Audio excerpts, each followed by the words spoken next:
At my grandmother's funeral, a cold-hearted Buddhist practitioner was drugged, then forcibly pressed down and violated, forcing the woman my father had just married beneath him. I did not stop it at all. I even turned back and locked the door for them. After that, I called my father, the infamous crime boss. In my previous life, out of fear that he would be retaliated against by my father, I clenched my teeth and Judong offered myself to him. Later, under public pressure, Shen Yan'an was forced to return to secular life and marry me. I once foolishly thought that we would eventually have a harmonious marriage, a husband and wife of one heart. But throughout the next 7 years, I lived only in pain caused by pregnancy. 10 pregnancies, 10 lost children. Everyone mocked me, the heiress of the underworld, for living a debauched and indulgent life. They said I was retribution, payback for the sins of the Juyu family. My father, fearing I would suffer, had long groomed Shen Yan as his successor, and even handed him a token that could command the entire underworld. Yet while I was having a prenatal checkup, he ordered mercenaries to join forces with Ruo Zhao and murder my father. They blew up the ancestral home of our family. As for me, I was locked inside the delivery room and cut open alive, bleeding to death. That day, it was your father who first violated Ruo Zhao, and you deliberately schemed to make me break my vows, forcing me to marry you. It was your family who separated me from Rija. For 10 whole years, today's retribution is what you deserve. Right in front of me, he raised his blade and slashed to death the infant daughter I had risked my life to give birth to. She had just been born. I died choking on hatred, unable to close my eyes. When I opened my eyes again, I returned to the very day of my grandmother's funeral.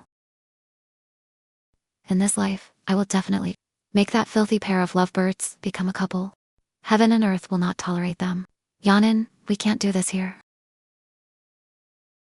The voice was soft and cloying, laden with seduction as it drifted into my ears on the breeze. It sent a chill through my entire body.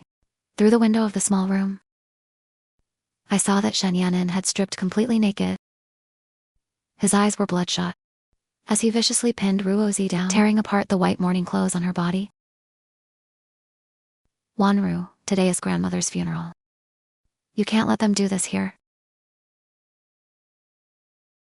Let's hurry in and pull them apart.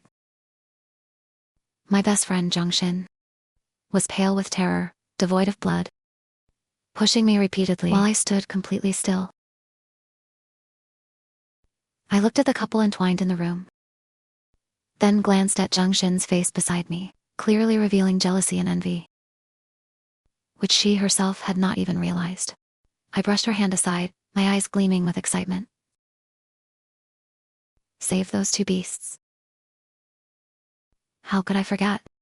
In my previous life, one of them drugged me for years, causing me to miscarry 10 times, leaving my frail body bedridden. And the other was worse than a beast, personally killing my infant daughter, whom I had risked my life to give birth to. Wanru Shen Yan'an is a cultivator. Today Uncle Jiyu is holding a grand funeral for grandmother. If he finds out Yan'an humiliated his woman, he will definitely not spare him. Your Uncle Jiyu's daughter. Only you can stop this. Besides, Yan'an once said that if Uncle Jiyu becomes murderous, his lifespan will be shortened. If he finds out a Buddhist practitioner was drugged and committed depravity during a funeral, he will surely slaughter without restraint. Jiang Xin's voice grew more urgent with every word, even more anxious than me, the one involved.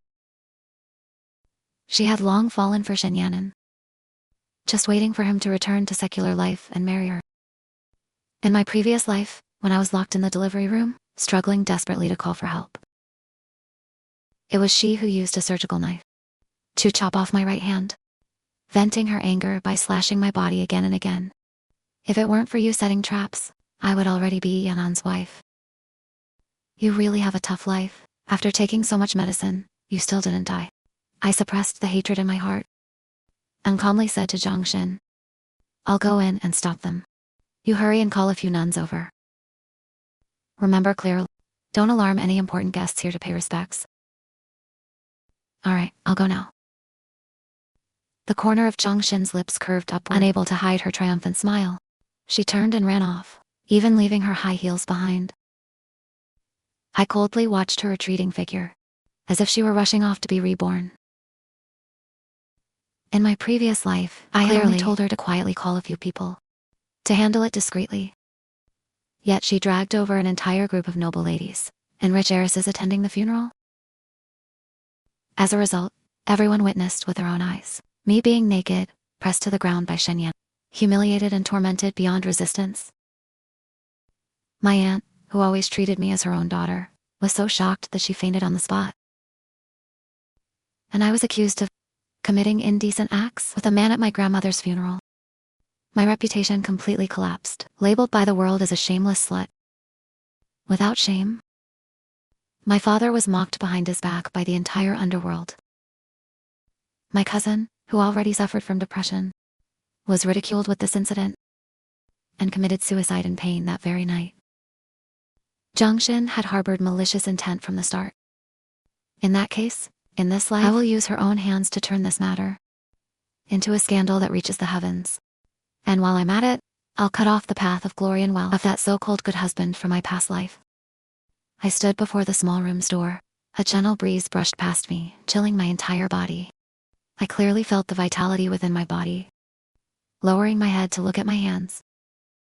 The backs of my hands were covered in bruises from excessive injections.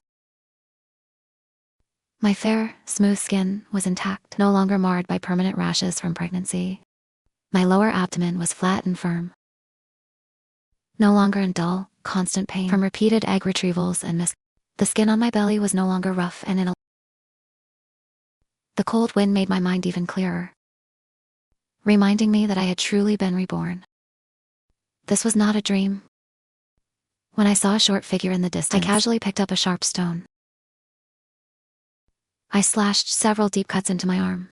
Blood flowed freely. I even slapped myself hard, my face burning with pain. Touching my wounds, I laughed in self. I, who was once afraid of pain, so tormented and had now become numb to pain instead. Wanru, why aren't you inside? Zhongshin arrived, leading several nuns along.